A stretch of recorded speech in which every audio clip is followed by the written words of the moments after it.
بات کر رہا ہوں. اور دوسرا جو اللہ کے مخلوق کے حقوق ہیں ان میں سب سے بڑا حق یہ ہے کہ مخلوق پہ پیسہ خرچ کیا جائے. انگریزوں والے اخلاق سے کچھ بھی حاصل نہیں ہوتا. لوگ تعریفیں کر دیتے ہیں بہت اچھے. گورا کیا کرتا ہے؟ مسکراتا بہت ہے. وہ کبھی غصہ نہیں آئے گا اس کی. اچھی بات ہے, یہ کوئی بری چیز نہیں ہے. روکڑا نہیں نکلتا اس کی جیب سے.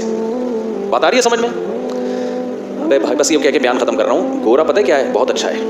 کیوں؟ جب آپ سے ملے گا نائس ٹو میٹ یو, آپ سے مل کے مجھے خوشی ہوئی. جب بات کریں گے مسکرا کے, اچھی بات ہے. حدیث میں آتا ہے مسکرا کے بات کرنا صدقہ ہے. کبھی کسی سے لڑیں گے نہیں اور بڑے تمیز سے سب کچھ. روکڑا نہیں نکلتا گورے کی جیب سے. آپ جو دیکھ رہے ہیں بل گیٹس وغیرہ بہت زیادہ پیسہ ان کے پاس ہے, تو یہ جو کر رہے ہوتے ہیں نا, یہ ان کی چونی اٹھنی ہوتی ہے. سمجھتے ہو؟ یہ جو اتنا کچھ ٹرسٹ میں دے رہے ہوتے ہیں, یہ ان کی چونیاں اٹھنیاں ہیں. تو اٹھنی نئی جنریشن کو تو اٹھنی کا مطلب ہی نہیں پتا کیا ہوتی ہے. نئی جنریشن جو ہے نا کچھ دنوں میں کہے گی کہ ہمارے ابا نا, ابے تو غریب آدمی, صرف 5,000 کا نوٹ تجھے جیب خرچی میں ملتا ہے, تجھے شرم نہیں آتی ہے؟ 5,000 کی یہ ویلیو ہونے والی ہے ابھی تھوڑے دنوں میں. تو خیر, اللہ تعالیٰ نے ہمیں حکم دیا ہے وفی اموالہم حق للسائل والمحروم, ان کے مالوں میں جو ضرورت مند لوگ ہیں ان کا حق ہے. ایسے صدقات و خیرات کیا کرو جیسے گورا ٹائم پہ ٹیکس دیتا ہے. ان کے یہاں ٹیکس کی بڑی ویلیو ہے. اچھا شہری ہے, ٹیکس میں ڈنڈی نہیں مارتا. ہم ٹیکس بھی دیں گے لیکن ہم اپنے رشتہ داروں پہ, غریبوں پہ, ضرورت مندوں پہ ایسے تجوریوں کا منہ کھولیں گے کہ گویا یہ اللہ کی طرف سے ہم پہ ٹیکس ہے. کنجوسی ختم کرو معاشرے میں. زکوٰۃ دیتے ہوئے جان نکل رہی ہے, حالانکہ کتنی تھوڑی سی زکوٰۃ ہے یار, کتنی تھوڑی سی زکوٰۃ ہے. بیٹیوں کے نام ہو رہا ہے زیور تاکہ زکوٰۃ نہ دینی پڑے. خوشی خوشی دو یار, سال میں ایک دفعہ ایک اسلام کا رکن ادا کرنے کا موقع مل رہا ہے, اس سے بڑھا کے دیا کرو. 2.5% ہم 5% دیں گے جی. غریبی اللہ بھی تو ہمیں ضرورت سے زیادہ دے رہا ہے کہ نہیں دے رہا؟ جتنا اللہ کے ذمے ہمارا رزق ہے وہ تو 2 روٹی ہے, صبح اور ایک شام, اور بالکل فٹ فاٹ رہتا ہے. لیکن اللہ پراٹھے بھی کھلا رہا ہے. اللہ ہم تختوں پہ بھی سو سکتے ہیں, لیکن اللہ نے سونے کے لیے ہمیں کیا دیے ہوئے ہیں؟ گدے دیے ہوئے ہیں. ہر چیز ہمیں اللہ نے, ایک جوڑا ہمارا گزارے کے لیے کافی ہے جو صدر کو ڈھانپ لے, لیکن پیٹیاں کھولو پوٹلوں کے پوٹلے نکل کے گریں گے نیچے. تو میرے بھائی اللہ کیا ہمیں ترسا ترسا کے دیتا ہے؟ ہماری ضرورت سے کئی گنا زیادہ. تو جب اللہ ہم سے مانگتا ہے تو ہمیں بھی چاہیے اللہ کے لیے اپنے ہاتھ کو کھلا رکھیں. تو جتنے خواتین یہاں بیٹھی بیان سن رہی ہیں, جتنے مرد, ہر مہینے معمول بنائیں کچھ نہ کچھ اماؤنٹ پابندی سے صدقہ کریں گے, اور اپنے بچوں کو سکھائیں. یہ بچوں کو پتہ ہے آج کل کیا سکھایا جا رہا ہے؟ بیٹا پیسہ جو ہے نا, اس پہ کبھی کمپرومائز نہیں کرنا. ہر وقت ان کے سامنے دولت کی باتیں, پیسے کی باتیں, دولت کی باتیں, پیسے کی باتیں, بزنس کی باتیں. لہذا جس بچے کو جاب نہ ملے وہ کھمبے سے لٹک کے مرتا ہے. پھر وہ بچے کو توکل کی باتیں کرو. بیٹا پیسہ ویسا کچھ نہیں ہوتا, ٹھیک ہے اللہ نے ہمیں بہت دیا, لیکن یہ سب کچھ نہیں ہے.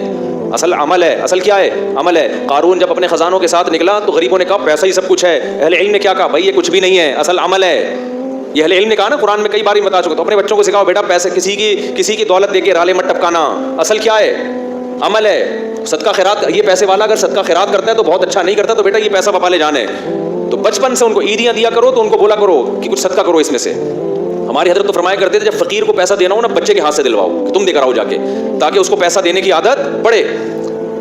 اپنے بچوں کے سامنے اپنی بہنوں پہ خرچ کیا کرو, اپنے رشتہ داروں پہ خرچ کیا کرو, تاکہ ان کو بھی بڑے ہو کر عادت پڑے کہ ہم نے بھی کیا کرنا ہے, اپنے بہن بھائیوں پہ خرچ کرنا ہے. ابا مر رہا ہوتا ہے, وصیت کر رہا ہوتا ہے میری بیٹیوں کا خیال کرنا. اگلا بول رہا تھا تو نے کون سا اپنی بہنوں کا خیال کیا کبھی زندگی میں؟ دادا یہی حسرتیں لے کے دنیا, ان کی بہنوں کی تو وراثتیں کھا کے بیٹھا ہوا ہے ابا ہمارا, پھوپھیوں کی وراثتیں کھا کے ہوتا ہے نا, ابا نے سارا وہ اسی سے تو چل رہا ہے. تو بھائی دل بڑا کرو گے تو اللہ بھی کیا کرے گا؟ ہاتھ اپنے بڑھے گا. اور دل کنجوس کرو گے نا, بچا کے گلک لا کے دیے ہیں بچوں کو کہ گلک میں, میرے اللہ کا بڑا فضل ہے, جب میں بچپن میں گلک رکھتا تھا نا تو مجھ سے 2-4 دن تک چلا ہی نہیں جاتا تھا وہ. اس کے بعد لات مار کے توڑتا تھا, بھائی جا کلفی کھا, آئس کریم کھا. یار ہم جاتے تھے ٹافیاں کھا رہے ہوتے تھے اور پتہ نہیں کون سی چھالیاں اور سوف, ہم سے ہوا ہی نہیں یہ کام. اللہ نے بچایا ہمیں اس لعنت سے. اب گلک یار ایک ٹینشن ہے بھائی, مجھے کلفی کھانے کا بھی دل چل رہا ہے, اور پیسے میں چمنی کس میں ڈال رہا ہوں؟ گلک میں. ٹینشن ہے یار, کھاؤ, کل کس نے دیکھی ہے. اسراف نہ کرواؤ کہ بھیک مانگ کے کھانا شروع کر دے لوگوں سے. لیکن بچوں کا دل کیا کرو, جب عیدیاں دیا کرو بیٹا بھائیوں کو بھی کھلانا, باہر دوستوں کو بھی کھلانے والا بن. کھانے والے دنیا میں بہت ہیں, پھوڑنے والے کیا ہیں؟ بہت ہیں. کھلانے والے کم ہیں. اللہ کی عادت کھانا ہے یا کھلانا ہے؟ تو اللہ کو پسند بھی کون ہے؟ کھلانے والے. اور خوب سمجھ لو, زیادہ سے زیادہ غریب ہو جاؤ گے نا, لوگ کہتے ہیں ابھی غریب نہ ہو جائیں. حدیث میں آتا ہے سب سے بہتر صدقہ وہ ہے تأمل الغنا و تخشى الفقر, جس صدقے میں تمہیں ڈر لگے کہ کل میں غریب نہ ہو جاؤں, اور صدقہ نہ کرنے میں امیدیں ہوں کہ مالدار ہو جاؤں گا. اس کنڈیشن میں جو صدقہ کیا جائے گا وہ کیا ہے؟ سب سے بہتر. تو ایسا نہ ہو کہ حاتم طائی کی قبر پہ جا کے لات مار دیں اور سب چیریٹی کر کے کل بھیک مانگنے آئے ہو مجھ سے چندہ. تو میں تو موٹیویشن کے لیے کہہ رہا ہوں, لیکن جو کنجوسی مارکیٹ میں چل رہی ہے وہ مسلمانوں کا کلچر نہیں ہے. یہ ہم لوگوں نے غیر مسلموں سے سیکھی ہیں یہ چیزیں. نہ وہ تو بیوی پہ خرچ کر رہے ہیں، نہ وہ اولاد پہ خرچ کر رہے ہیں، وہ تو 2 بچے پیدا کم وقت اس لیے کر رہے ہیں 2 سے زیادہ نہ ہو کہ خرچ نہ کرنا پڑ جائے ان کے اوپر. تو جس کم وقت کی یہ سوچو کہ اپنی اولاد کے لیے، اولاد پیدا کرنے کے